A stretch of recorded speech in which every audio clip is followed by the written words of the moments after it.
Messiah, along with other things, restoration, and pretty much a lot of stuff he prophesied. So looking at that, we're going to go back just a little bit. The first lesson we had,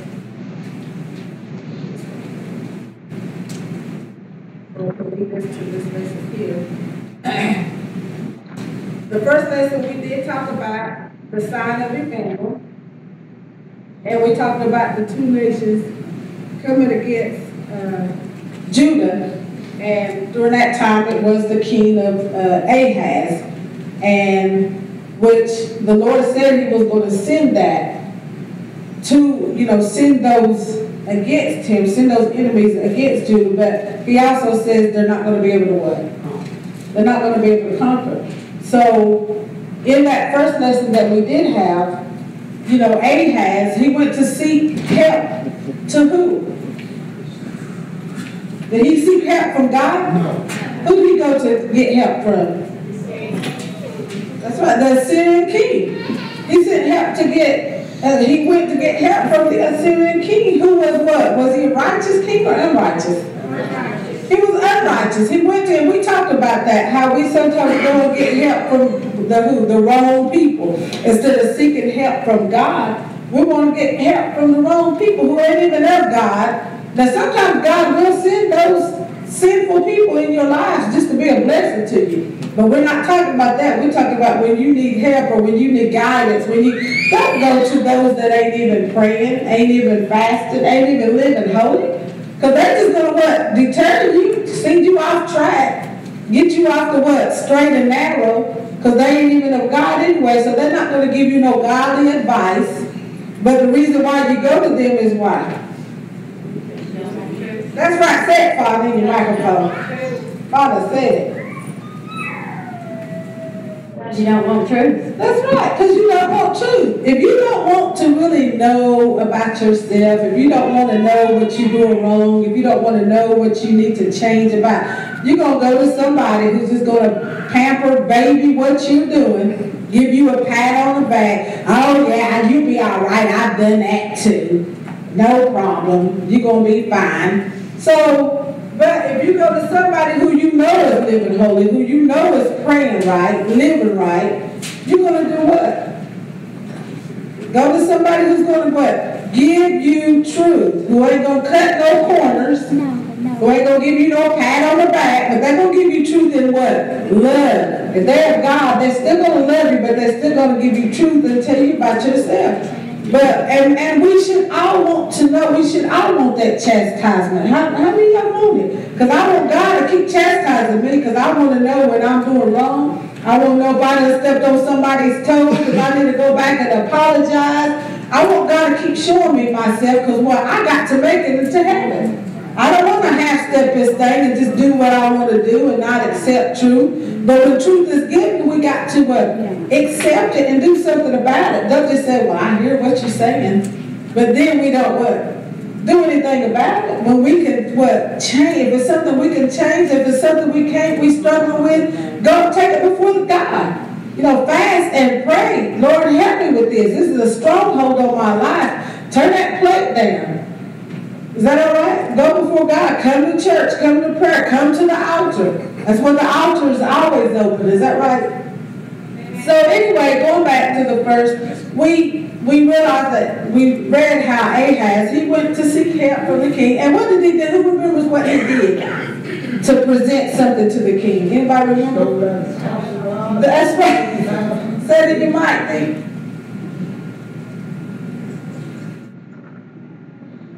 He stole out of the house of God. He stole from the king's house. He took everything he could get. He did. That's right. To present it as a present to the king, because he had these nations coming against him. Instead of turning to God, he turned to the unrighteous one. And what did Ahaz do? Did he have them? Did he have them? No, he didn't. No. He didn't. The Bible says he strengthened him not. He didn't even help him at all. So he went to the wrong person for help. Because I know when I go to my God, Lord, I need your help. God helps me. He helps get me out of them situations. He helps deliver me out of the hands of my enemy. He does whatever I need to help, the help that I need. So he didn't even help me. So, but anyway, that lesson, I'm just going to try to sum it up to get y'all back to where we are, because I know, like I said, we didn't have Bible study. We thank God for our Gabby being with us. We see her at the party, take a picture. It is always a blessing to have her here. We love you, Gabby. So, anyways, so he didn't help him. So anyway, Isaiah began to tell him, and I'm coming from, y'all, so you know, Isaiah chapter 7. So Isaiah, Ahaz, you know, he didn't help him. Ahaz did not help, the king of Assyria, his name was Tiglath, I think, Tiglath or something like that. He did not help Ahaz. So anyway, Isaiah began to tell him, you know, look at verse 11. He said, ask thee a sign of the Lord. I'm in Isaiah 7, verse 11. Ask thee a sign of the Lord God. Ask it either in depth or height above.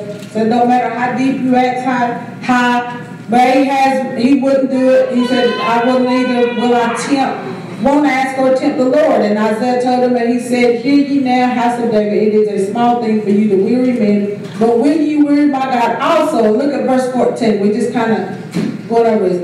Therefore the Lord himself shall give you a what? Behold, a what? Shall do what? And do what? And shall call his name. And that means what? Emmanuel. God with us. That's right. That means God with us. And I think I heard Andrew saying it. God with us. So that's what he's trying to tell. Isaiah could have just called him God. Because that's what, even though he's prophesying about the son coming, the Messiah coming, and his name is Emmanuel, and God with us, because how many of you know Jesus is God? So Ahaz could have just called on God to help him out of this situation, instead of being a thief and a robber from the house of God. So let's move on. We're just kind of summing up the lessons to get y'all, to get to this lesson here. Now, go on to Isaiah chapter 9.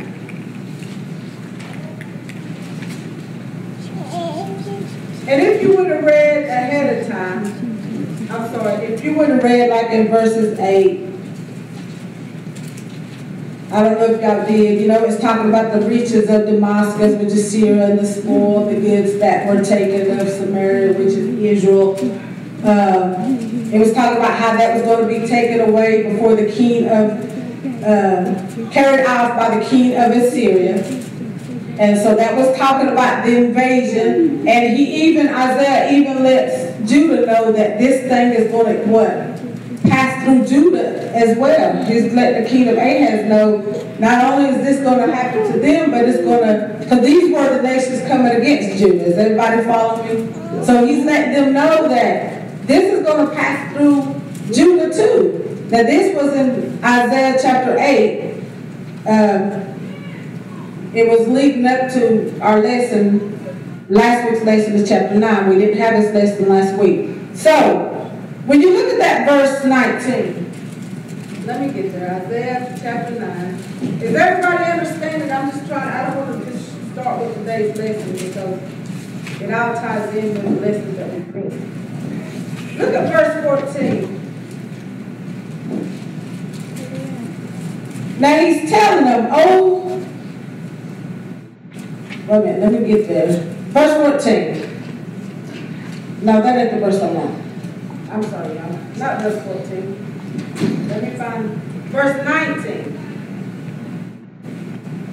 Is that the one I want?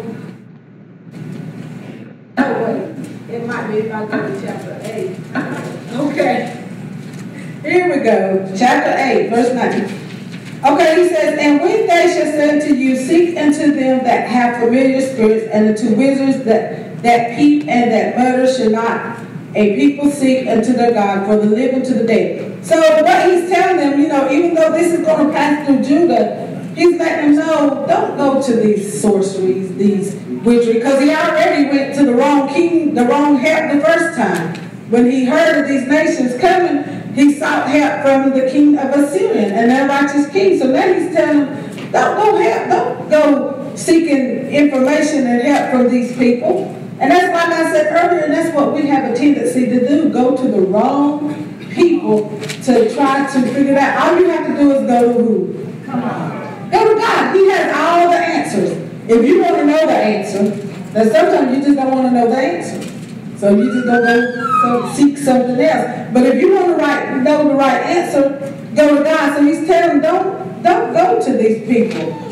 Don't do that. So just kind of briefing y'all to today's lesson. Okay, if y'all have any questions, let me know.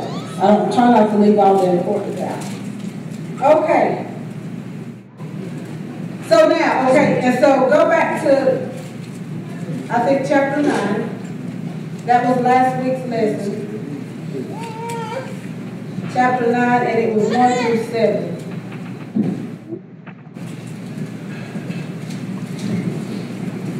So, after all that, he begins to talk about the what? Who remembers last week's lesson? Isaiah begins to talk about the what? The light. And who is the light? That's right. Jesus is the light. So, like I said, Isaiah was prophesying of the who coming who? Messiah. So he begins to talk about that great, look at verse 2, the people that walk in darkness have seen a great what? Light, that they dwell in the land of the shadow of death, upon them hath the light shine. So we know who that great light is. Jesus himself says, I am the what? Light of the world. And when you receive that light of the world, you no longer walk in what? In darkness. So you walking in darkness because you what? Because you want to. Because he that came, he is the light of the world. So he's right there for you to give your life to him so you no longer have to walk in darkness. Because he brings that, when the light comes, darkness has to do what? Darkness has to flee. Is that me? I guess it is. I'm the only one with the mic. We thank God for our pastor, the greatest pastor this side of heaven. We just love her. Boy, did y'all enjoy that food? Yes. Man, on Friday night, I'm telling you, we got the greatest chef, cook, soul cook, mama gotcha, all of it. I mean, my belly was full. Then I ate some leftovers on yesterday. It was just as good. So we honored the great chef of the house as well. Yes. This is where it's at. Amen. You're about the only amen she got. How many of y'all enjoyed that good food? The whole house should have said amen. That means you agree. Is that all right? Amen.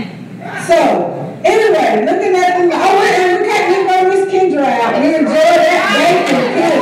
The greatest bakery this side of heaven. Bakery, the greatest baker this side of heaven. Okay, I said bakery, so that's right, bakery. So when bakery come out, Kendra's bakery. I'm telling you. Kendra's bakery. I can tell you. They said that. So better get on it, Kendra. Jesus is soon to come. Open up that bakery for Jesus comes. We don't have to go get no wedding cakes from nobody else. We just get our wedding cakes from Kendra. That's right. Then what we find. That's right. What we evangelists. Oh yeah. That's right. Oh yeah. Well, she misses her grandma. She's all right. So, talking about that light, as Isaiah was letting us know in chapter 9. And we're just going to roll on down. We're just kind of briefing y'all a little bit. Look at verse 6. Somebody read that.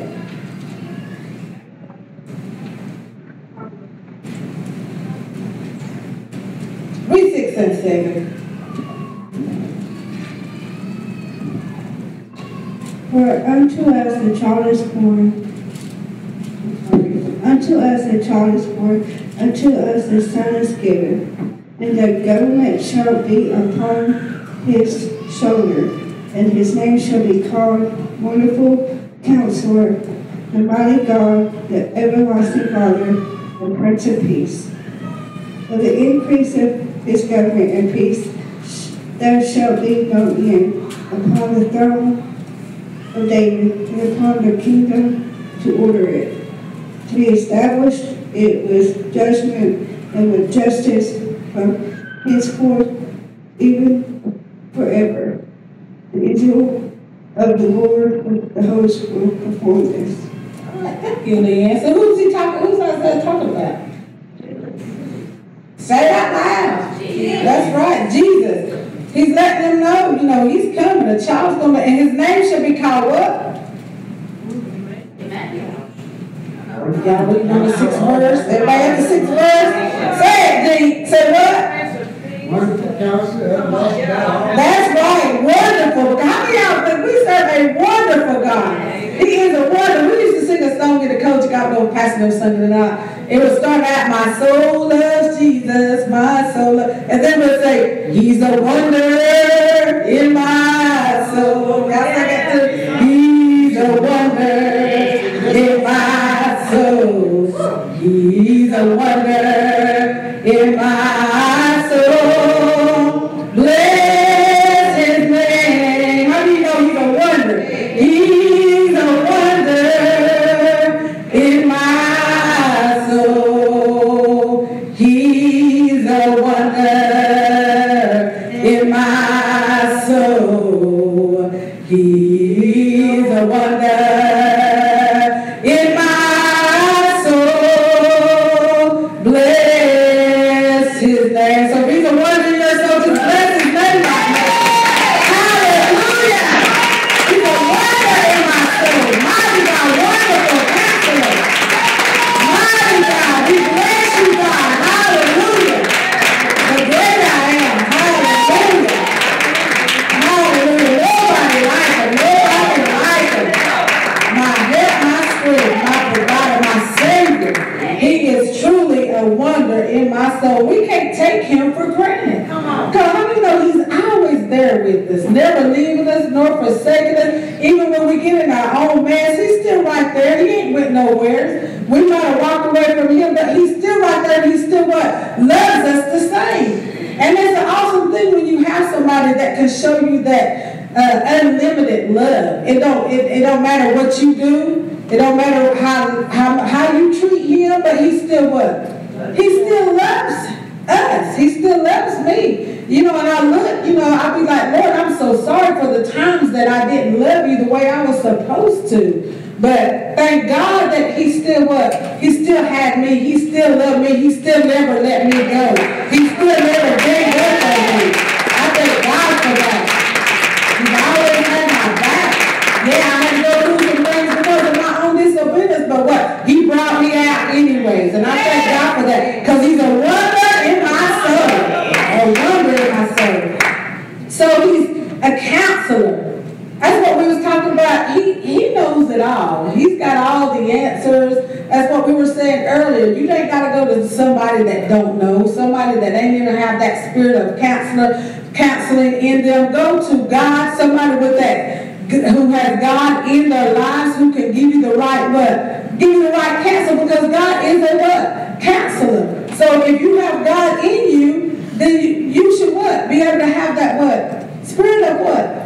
Counsel. If you stay before God, if you studying and reading his word and having that wisdom, because we should have what? The characteristics that God has. And we're going to see in our lesson, I think it's the lesson that we're going to go to today. We're going to see all that. So let's look. We're not going to stand on here. He's the everlasting Father. There's no end to him. That's it. Is that right? There's no end. He's everlasting. He's going, when the world ends, he's still going what? He's still going to be. He's still going to be everlasting Father. He's still going to be God. There's no end. And he is the Prince of what? Peace. He is the one who gives what? Peace in all situations. When your family's in the uproar, when you need peace, go to God. He will give you peace in the midst of mothers and fathers, sisters and brothers bickering with one another, countries fighting the Prince of Peace. And to have peace means you're going to be in what? In harmony. Ain't going to be no fussing and no fighting. Is that right? But he'll give you peace. So now, we're just going to move on. Isaiah was letting us know the coming Messiah. Anybody have any questions? Anybody? So now we're going to go on to chapter 11. And I thank God for my pastor, and I hope she don't get mad at me, but I'm going to go ahead and send her on to a few scriptures that I didn't get to ask her about, but she can go ahead and kind of look at it now. I'm sure she already knows that it'll come to her, but I just love her. Okay, we're in chapter 11, and I'm just going to, you just look at verses. I know you already know, but I just don't know where my notes were. I know we already been over this, but I don't know where my notes were. So if you could just look at verses 6 through 9. And we're going to go ahead and start with, first of all, is everybody there? Isaiah 11. We thank God for Associate Pastor, the greatest Associate Pastor this side of heaven, who graduated on yesterday.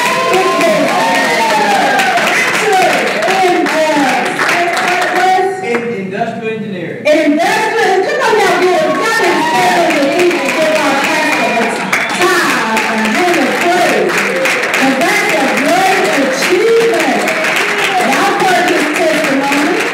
That's a great achievement. We thank God. So that you know with Christ, anything is possible. Anything is possible. But we thank God. We honor you. That's a great achievement. It can be done, so it don't matter your age, what you've been through, that you can go back and get your bachelor's. Come on. And then I think you go and get your master's too, right? We'll see. He said, we'll see. He might land that $1 million job and not have to go back and get his master's. I never forget I had that dream about him getting $1 million. I remember that dream. That's right. That is right. So we thank God. Come along. So anybody want to go back to school? Go back to school before Jesus comes. Come on. That's it. Go back to school before Jesus comes. Gabby, you go back to school? That's Are you done? I don't need no master. You done, right, Gabby? Gabby got her photography business going on. There's photography. I like that. Got any pictures for you, ready? Gabby. Don't go hire nobody outside the ministry. Gabby can do just as good. We're so blessed to have all this in our ministry. You need your house built or what? I'm not sure what you're going to be doing. Designing? Is that what includes all that? You do all that, go to Pastor Ty. Then if you need pictures, go to Zed. That is photography. That's your name, right? Zanetta. Yeah, that's got a catch. Zanetta's photography. You need your catering, go to Pastor. No! She said, no! You won't cater for us. You won't cater if we get married. Now, I guess we better be looking for another caterer. Well, you need a cake, baby. Go there. You do a catering. And what else we got in here? Who else? They got backgrounds and that? That's everybody, ain't it? So y'all remember all that? Oh, if you need concrete and stuff done, go to Deke. No! She said no. Say what, Deke? Oh, you retired, can't go to Deke. Need stuff for the thrift store, go Deke. I guess. And Ron. So we got it all right here in the ministry. Isn't that awesome? Anybody do plumbing work we don't know about? Electricity? Chris said he does plumbing work. Oh, we have no outside the ministry for nothing, do we? Well, we probably have to for a caterer because she said she would go cater. Huh? You need the house move, go around. Oh, yeah. Yeah. Ron's moving business. Yeah, we got it all right here. So we just thank God. We're so richly blessed. Some of you don't know that life is blessed.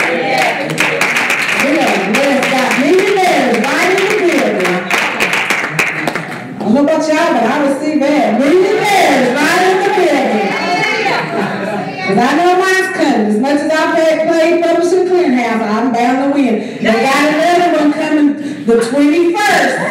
I look for them too, Gabby. I've been looking for them. The day they're supposed to come, I'll be looking at my big old window. I don't see Lion yet, whatever her name is, and that is. I've been looking. I mean, I know you look for it. That means you believe God can do it. So I sure been looking. So I'll be looking on the 21st. Is that Friday? That's right, Tanya. It's going to be Friday. I'm looking for them every time. I ain't giving it. One thing I love about you, Tanya, we know you're going to honor what God gives you. That's right. You're not going to lead the church. You're not going to. That's right. That is the truth. You got that right. And time's got to come out. And then it's whatever I can do for the ministry. I know it's right. Come on, somebody give God a hand for it. So I know it's right there with these fingers. That's right. Do what she's supposed to do. I ain't gonna make her do something different. I know, right? That's the truth, but we just thank God. So I receive it. I know it's coming. So now we're going back to our lesson. Does anybody have any questions for what we just talked about? And we gave our pastor verses 6 through 9. Oh, we got our track. Yeah, we started talking about other things. Oh, 11. Oh. If we even get to it, if not, we'll get to it next time. I know you already know, but I just not sure. So anyway, this lesson is the righteous branch, and we're coming from Isaiah chapter 11, verses 1 through 10. And can somebody read our golden text, which is chapter 11, verse 4.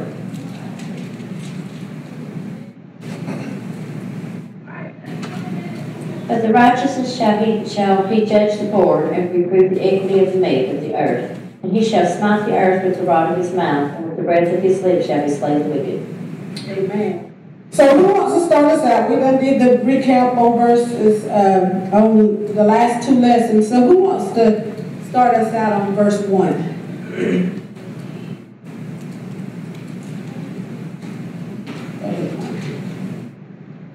I'm going to get this one. It's the easy one. I give y'all verses 6, 7, 8, 9. No, I'm just kidding. Right, 6, 7. And there shall come forth a rod out of the stem of Jesse, and the branch shall grow out of the roots. And before you go to that, you have to back up and understand why we're at this point, and we're talking about the Assyrians going against Judah and Jerusalem. And, you know, really, if you go to verse 10, it shows where the Assyrians, chapter 10, 1 through 7 shows where the Assyrians was used as a tool. They just didn't come one day and decide to just go against them. God sent them forth to go against go against Judah. Now, why is there a root that comes forth from the stem? You have to understand that at the time, Judea and Jerusalem was being very sinful. There was things going on. So that's what I got. That's good. And also you got to look at where it came from with when you go back to Judah. It's just a little history. How it all started with, first we know it was first King Saul. And then we know that from Saul it went to who? David. And then we know after David was who? Solomon. And Solomon did some things. God had warned him, I believe it's with the women, was it the women? Because he said, they're going to turn you towards other gods, turn your hearts towards other gods, and that is exactly what happened with Solomon. So, well, first of all, I'm sorry, let me backtrack. Even with David, when he, had Uriah killed because he slept with Uriah's wife, Bathsheba, and got her pregnant, and then had Uriah killed, when God had told David, said the sword would never what?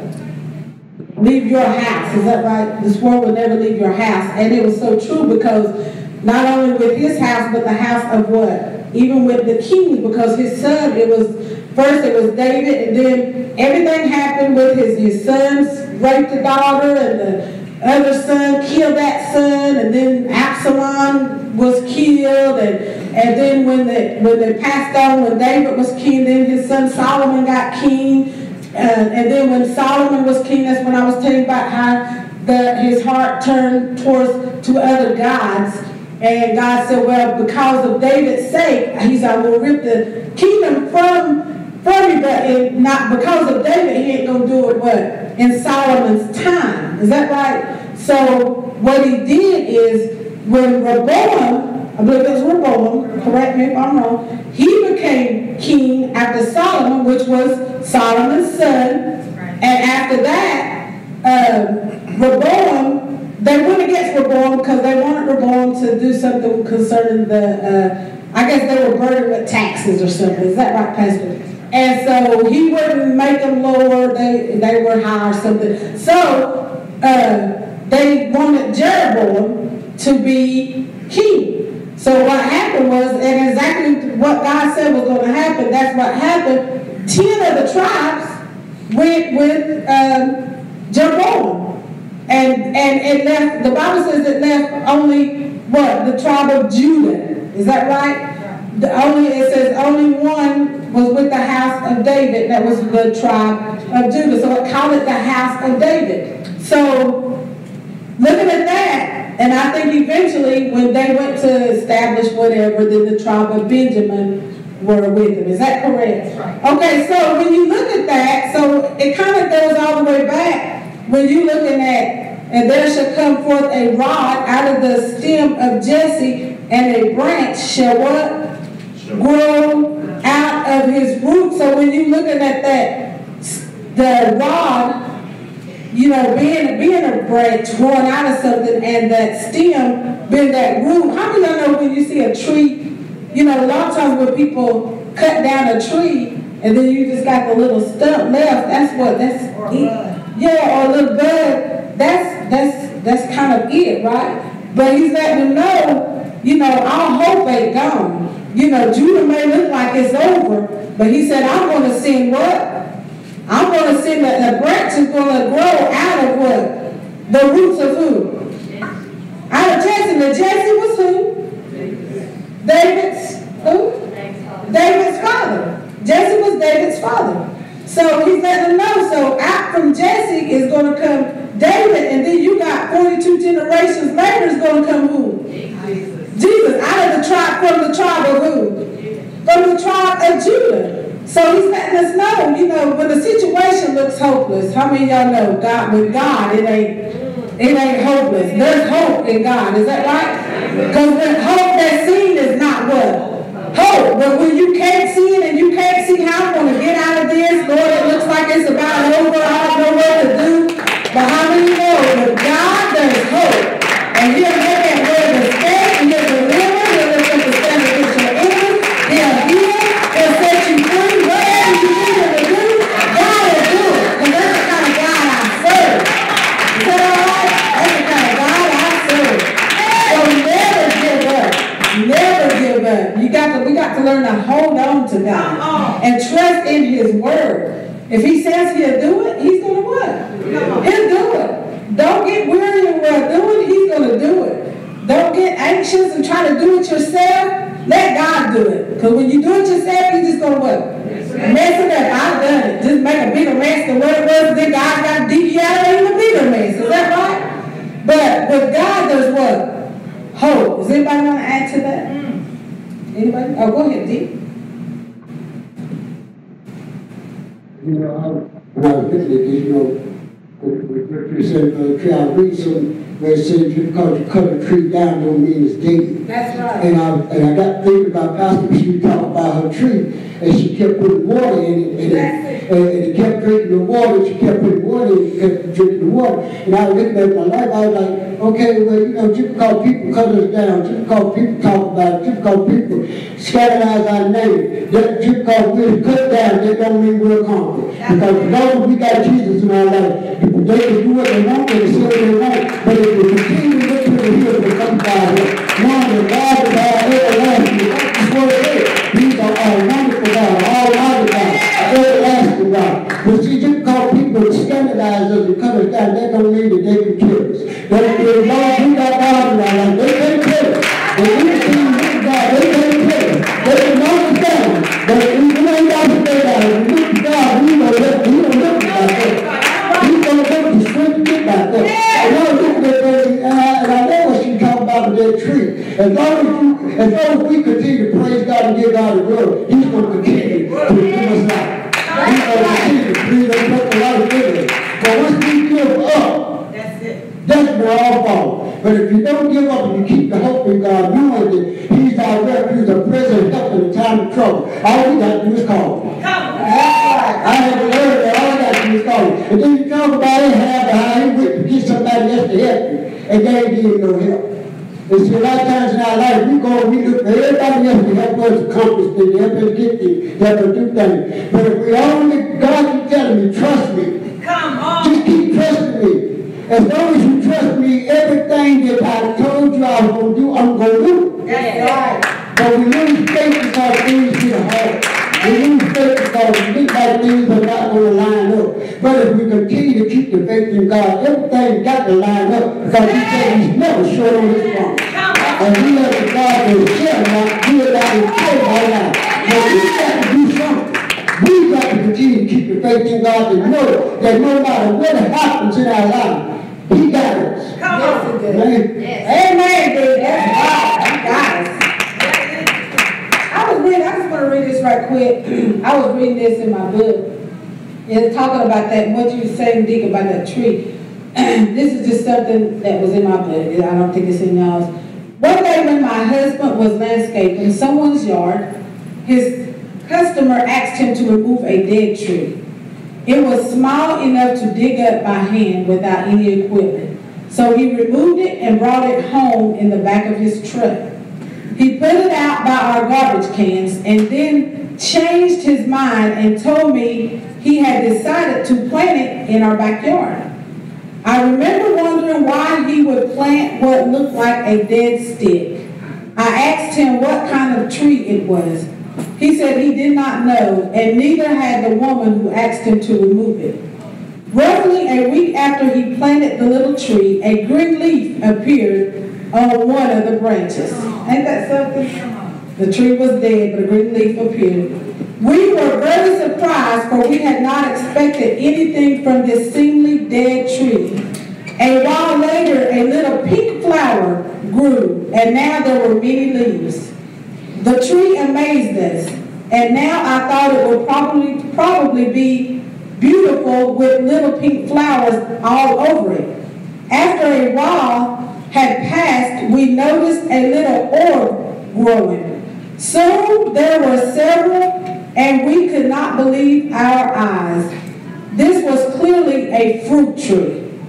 We now had a peach tree growing in southwest Florida. And how many of y'all know peach trees are in Georgia? Y'all, you got any peach trees around? No. So, and it says in southwest Florida where it is too hot to grow peaches. Each year that tree yielded more fruit than the year before. They were not big, but they were the sweetest peaches my family had ever eaten. So ain't that amazing? They took what seemed to be a dead tree. So like I said, it wasn't even dead. There's always hope. Is that all right? And that's what our lesson is about, that hope in God. So Isaiah was letting them know with Judah, you know, there's still hope. No matter what it looks like, there's what? Still hope. You just got to hang in there. Is that all right? That's it. Okay, so now, does anybody have any questions? So somebody do 2 and 3. And we'll get, if we don't get to verses 6, we'll just kind of get on that next week with our pastor. Anybody 3 and 4? Oh. I'm sorry, yes, 2 and 3. Who's doing it? Kathy? Okay.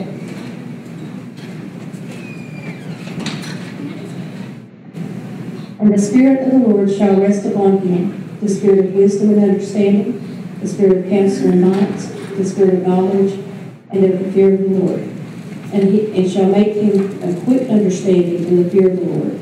and he shall not judge after the sight of his eyes, neither reprove after the hearing of his ears. And what I got was,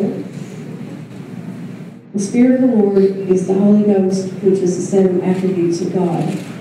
Wisdom, having experience, being wise, understanding, the ability to understand, to comprehend. Counsel is deliberate wisdom, advice, godly advice. Might is having power and liberty, strength, force. Knowledge is to be skilled in, aware, and type of revelation. Fear of the Lord is not like a trembling fear, like you're scared of it. No, it is reverence, respect, and honor. Quick understanding is not lagging in understanding, but being quick to comprehend. And number 3, it says, Jesus does not judge the appearance of man, but he looks at the heart of man. He gives no regard to what he hears, but rather to the depth of the heart. Pretty good. Okay, all right. Kathy, awesome. Come on, give God a hand first. So you're looking at, so they let you know Jesus is coming, the Messiah is coming, and these are his what? Characters, his characteristics. And these same characters, who should have? We should carry these same ones. If you don't, the Bible says, if you want wisdom, what? Ask for it. You ain't got to be walking around on the face of earth without wisdom. The Lord knows you need some wisdom today. You need that godly wisdom, that discernment. Is that right? So he says, and the Spirit of the Lord shall rest upon him. And who the Spirit of the Lord is? What's the Spirit of the Lord? Yeah, the Holy Ghost, Spirit of the Lord. It shall what? Rest upon him. Even though we know Jesus is God, he's the Father, Son, and the Holy Ghost. He's all of that. But he's letting them know, as this is what talking about the Messiah coming, as when he was walking on what? The earth. Is that right? Correct? And so he's letting them know the Spirit of the Lord shall rest upon him. And we should all, when we receive Christ in our lives, we should have the Spirit of the Lord also in us. The Bible says, and we shall receive power after that. What? The Holy Ghost has come upon who? Us. And then we should be witnesses unto what? Y'all go read Acts 1 and 8. Y'all kind of lacking on that. But anyway, after the Holy Ghost comes upon us, that gives us what? Power. Is that right? It should rest, and that should be right. Chris, you look really confused right now. What is it? Oh, Acts 1 and 8? Is that 1 and 8? Yeah. Acts 1 and 8. Oh, is it 1 and 6? Oh, it is 1 and 8. Okay.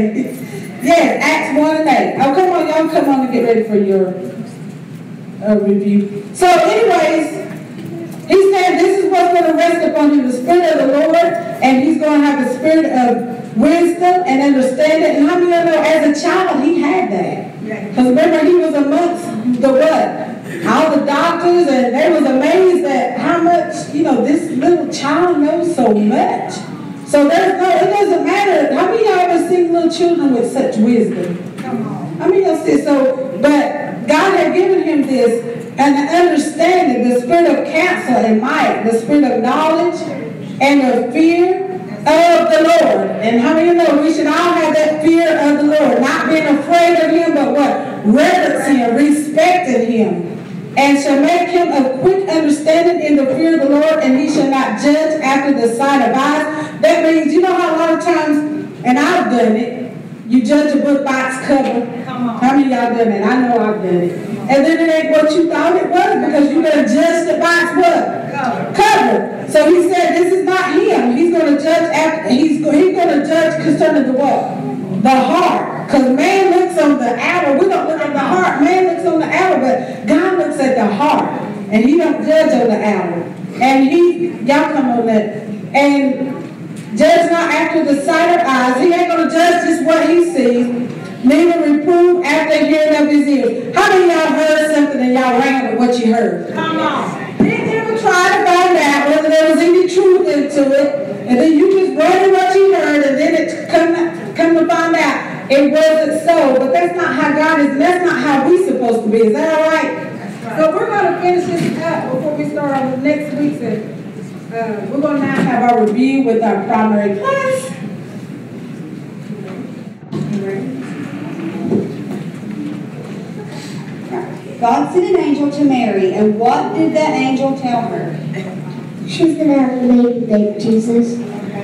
Did Mary listen and believe what the angel told her? Yes. Yes. Okay, as the angel told her about Jesus, he also told her something else. Who else did he tell her was going to have a baby? Elizabeth was going to have a baby too. That's right. Okay, and Mary went to visit Elizabeth, and as Mary greeted her, what happened?